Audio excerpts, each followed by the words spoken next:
Good morning. You're listening to Central Wisconsin's 24-hour information station, WFHR. It's time now for the Morning Magazine. Welcome, everyone, to Morning Magazine for this May 18th, 2022, 10:07 on the clock. And you have your host, James J. Maloff, here. At 10:30, you're going to welcome in Tom Heiser and Sean Plant and talk about the VFW Post 2534's 90th anniversary celebration. Looking forward to that. Right now, as we like to do every Wednesday weekend, we have our Wisconsin Rapids Mayor Shane Blaser with us. Good morning, Shane. Good morning, James. And a big shout out to our friends at Wisconsin Rapids Community Media. We got Joe here with us. Good morning, Joe. I have to call you out for a second. Your sock game is amazing today. Nicely done, sir. Well played. Looking forward to talking with you today, Shane. First up, how are you doing? I'm well. And good. Good to hear. Thank you. Very good. Very good. It's an exciting time here in the community as it's warming up outside and we're having more events outdoors and everything. I want to get into some of those with you. And speaking of the outdoors, I do want to touch on something with you real quick to start off with. As we were touching on the last time you joined us, we talked about No Mow May. Mm-hmm. And now that we're in May and we've kind of had a couple of weeks of it and everything and seen, I don't know about you, I can't seem to go down a street and not see one of those signs. I know it's something my parents are doing, just as, journalistic integrity put that out there. So I'm obviously a supporter of this. I know that it's one of those things, though, that we don't know out the gate, how many citizens are going to like it, how many aren't. How has that gone on your side of things? So we had roughly 435 properties sign up. Wow. And so, yeah, it's been very, very positive, people wanting to do this. Mm-hmm. We were surprised. We kind of were caught off guard because we ordered 150 signs. And I was kind of teetering. I'm like, boy, that seems like a lot. Mm. And then we ordered the next 150. And then we ordered 300. So we're kind of there. And we're talking, for next year, like Wausau, what they did is they just eliminated their ordinance for the month. Mm. So they didn't do signs and require all that. Mm-hmm. And, there still is a reason why it's being done, and I think the signs help educate people. But I think for the management of it, it'd probably be easier just if you just had it kind of pass for month of May, and if you want a sign, you can come get a sign to kind of express why you're doing it, which helps. I think that's the only thing that I don't want to say is missing, because there's only so much you could do to get information out to people, and people got to be wanting to get the information themselves. It comes back to this kind of like self-responsibility thing when it comes to us and learning about the laws that we're being asked and all those things. There's some personal responsibility of, hey, you got to do a little homework here sometimes. Yeah. But it's not a bad thing to see government looking at, hey, here's the information. This is why people are doing this and everything. It's all about, certainly good causing a good reason and everything. It's not a bunch of people that just decided that didn't want to do their lawn, Right, exactly. So that's a positive, I would say. Mm-hmm. That's certainly good and very encouraging to hear how many of those signs are. I didn't even surprised. And we had to turn away people because we had to have a cutoff point, which is unfortunate, but that list needs to be forwarded on to our ordinance control officers. So, because they're still enforcing people that didn't sign up. And so there was a cutoff, and so that number would be larger. And I was also surprised at the number of outside of the city residents, Grand Rapids residents, and some of them that had signed up, and they came in and were like, "Oh, you don't live in Rapids," and so there was a lot of interest outside of Wisconsin Rapids to participate. It's very encouraging. Mm-hmm. That's good to hear. I know that we recently we have a new police and fire commission recently approved hiring Todd X. Yep, Todd Eckes. Yep. Eckes? Yep. Yeah. Yep. How'd that go? That went well. It was great to see that the fire department had a number of internal candidates that had the qualifications for the position, which is good. Succession planning is important. And so Todd was appointed, and he was ceremonially sworn in last night at the city council meeting, along with our interim police chief and an interim deputy chief, and there was a very large turnout. I think that was the most people we've had in our council chambers in a very long time. And so it was good to see the support that those three had. And we'll look forward to going forward. And right now we're also in that police chief recruitment process too. So hopefully the next handful of months we'll end up having a new police chief. These these meetings, these are public meetings, and are the ones we're talking about here, I believe. Correct. Joe, and I think you guys are there recording these oftentimes and everything. But for those that aren't able to catch those, and I do encourage you to do that, and go into YouTube and like the Wisconsin Rapids Community Media's webpage and follow along and subscribe to it. But for those that aren't able to, was there anything discussed in the meeting last night or anything that we should let the audience know about? So the Common Council meeting was, throughout the agenda there was, approval of special events because it's starting to become that season, as you said. And so a lot of those events go through our committee process because sometimes they need city services. So those need, help with barricades and those type of things. And so those were approved last night. There were some ordinance changes on some parking things. It was a rather quick council meeting, I guess, comparative in the past, and things were going forward now, getting ready for the summer season. It's interesting you bring up the parking because that's one of the ones that when I ask listeners, hey, I'm going to be seeing the mayor later, is there any questions you guys have? I love getting questions from the audience. One of the more consistent things I hear is Rapids has a parking issue or Rapids has a parking this, but there's no real question there. It's just more barking. And so I haven't really brought it up too often because honestly, I don't really have a question to ask. But it does seem to be a topic that is talked about. Is that the way it is for you guys at City Hall? Yeah, I think for me the most controversial parking that's talked about is the overnight parking. And the city does alternate side parking. I personally am not necessarily in favor of overnight parking. I think we should just have open parking, and if there's problems, deal with those problems, because there are some residents that have one side of their street does not allow overnight parking, so that they're forced to A, park on their lawn, which is not legal, or B, they have to go to another street and follow overnight parking there. And so, I don't necessarily favor overnight parking.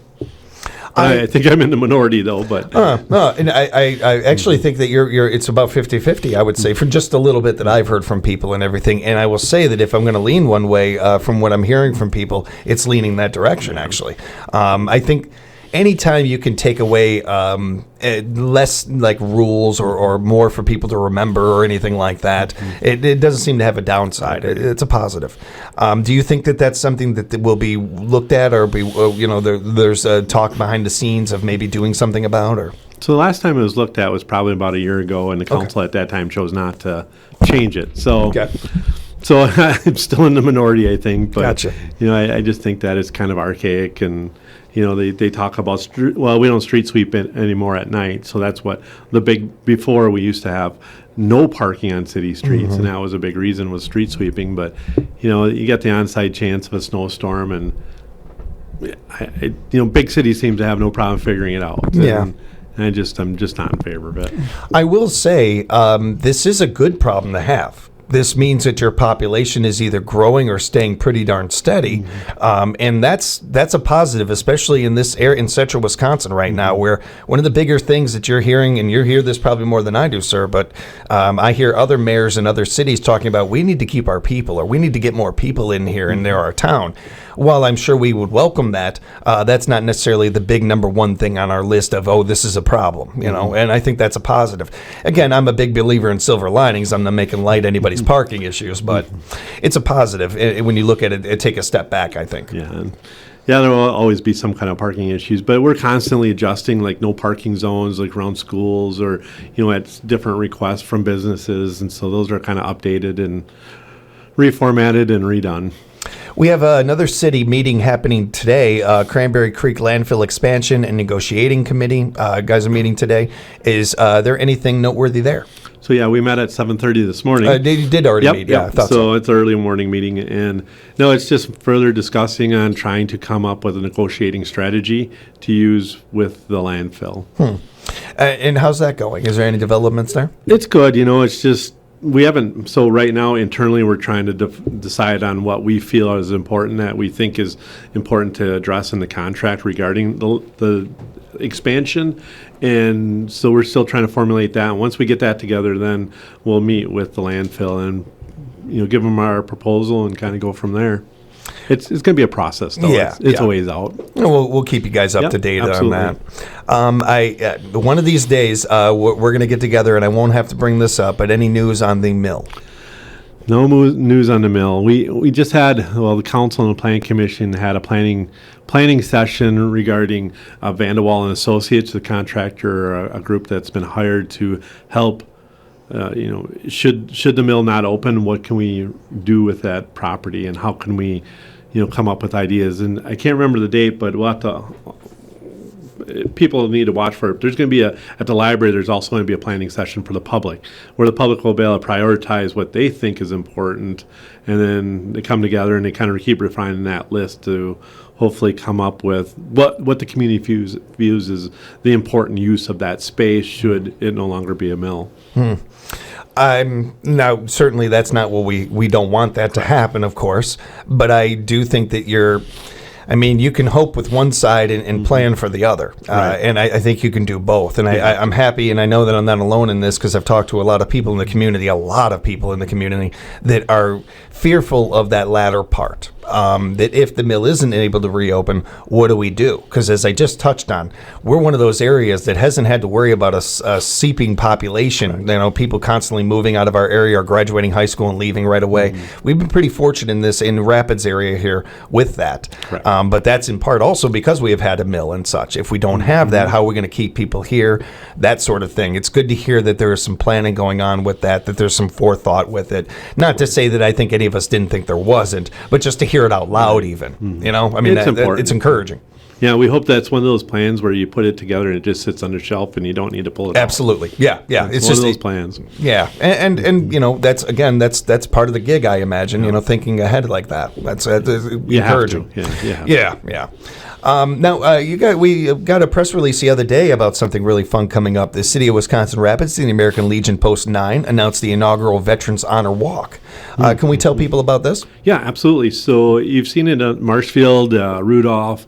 They're banners of veterans of family members in the area. And so from A Street to City Hall along Grand Avenue, you're going to see veterans of our community and a little information about them. There's going to be booklets that are going to be up and down that walk in different businesses that you can pick up, and you can look up a name in there and you can go find a banner if it's your family member or somebody you might have known. And so that will go, through the summer months, those will be posted, and it should be pretty neat. Yeah, it's where did this idea come from? So I guess what I was told originally came out of somewhere out of Florida, down in southern Wisconsin, and the people that own the theater in Marshfield brought it back to central Wisconsin, and Marshfield kind of was the start of it, and then Rudolph and some other area communities do this, and it's time that we do it too to honor our veterans. Yeah, as we like to say here at the station, any opportunity to talk about our veterans, to mention them, celebrate them, it's fantastic. And I will say, being partially raised by two Marines, and especially when I think of my mom's dad, my grandfather, the guy, he would never take a compliment. He would never take like a thank you or anything like that. It's on us to just do that. If we sit there and wait for veterans, they're never gonna. As veterans, that's not their thing. They don't expect praise or anything like that. It's nice as a community to be able to show them, hey, we thank you, we appreciate you. Yeah. So in the next week, you'll start seeing those show up. Very cool. Now, along with that, there is going to be they're going to also host an information booth at the Buckley Baldwin VFW Post 2534's 90th anniversary celebration at the Donald J. Knuth Memorial Hall. That's at 2711 Redden Road on May 21st, coming up here in just a couple of days, and that'll go from 10 to 1. And we're actually going to talk about more about that with our next guest. I don't want to steal their thunder, but hey, I think there's not a lot. You don't get a lot of advantages being mayor. I think every once in a while you get to do something like that. But I do want to touch on that with you. Mm-hmm. Yeah, I think it's going to be a great event. It's going to be all day long. There's a motorcycle rally in the morning that starts at 8 o'clock at Lincoln High School, and there's going to be out on the VFW grounds. There's going to be booths and World War II reenactors.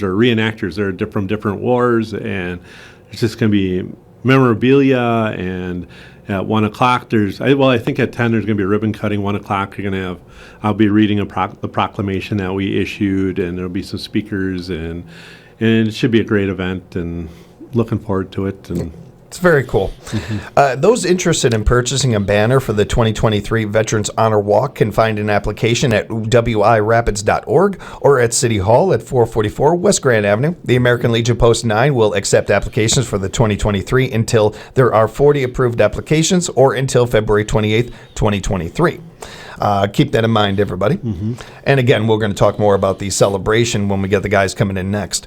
But Mayor, we got a good 8-9 minutes here left of time. Is there anything you'd like to focus on or talk about that we haven't had a chance to? Yeah, so when I walked in the door, I was questioned about it. I will confirm, and the newspaper has done it also, that Shopko has been sold. And it is in the developer's hands. And we're just... Sorry, I got to use that every once in a while. Like, that's awesome. That's great news. Yeah, it is. And so, having conversations with the developer, they have some thoughts and some ideas, and so we're looking forward to. Unfortunately, I can't share anything. Sure, but there's just in planning stages right now. But I've heard the community, and I feel the same way. For me, I think we need some retail in there, something other than the big box stores in town, and I think some other retail shops. And I think our community is desperate for a sporting goods store. So there's some opportunities there, and. Talking to Steph, she wants some more food items, so yeah. It's always food. I always food with Steph, and God bless her for it. That's encouraging. It is. I'm going to be honest; they could be opening a mime college in there, and I'd be excited about it. Just to know that a building is getting filled, and instead of kind of what we've seen in years past, where a building gets abandoned and it's years before something goes in there. It's nice to hear these things whenever they can happen. So we have a demo print for the old lawn and garden area, so that will be all raised and removed. Cool. And they're talking about potentially having some outlots there. So we could have some outlots there. And then there's been a landscaper around there, a local landscaper, kind of cleaning up the berms and the trees and kind of improving that space along the roadways there. So keep watching for changes, and we're going to be working hard to get hopefully some retail opportunities here. It's exciting, and it's one of those things too that when we talk about what it is to be a mayor and the job of that and your team over there at City Hall, it's something that we don't think about that often, but yet is also one of the things that can get you reelected or not, as far as jobs and bringing people into the community and sort of. And then we've touched on that a little bit already, but I can't imagine the logistics behind the scenes of trying to make these things work and reaching out to businesses and all that. Yeah, we have so little control over it because it's usually handled by a developer. And so, sometimes you have to work with, some of these spaces, they have certain requirements. They might have a certain population age median. They might have income levels. So those are things outside of our control. And if we don't fit within that group, that's not going to come, and there's nothing we can do to get them to come here. And I was reading on Facebook, and that seems to be the big debate. Well, why isn't the city doing this and that? Well, it's not that we're not. It's just that we are who we are, and some retail spaces aren't interested in it, and so that's the struggle. But with this developer and some of the potential interested retail space, they are looking because. They have expenses and costs to moving, and how much do we participate in? And I believe in the level playing field, and so how much you participate with one business and not another business in the same space, and it's got to be about fair and equitable amongst the businesses here.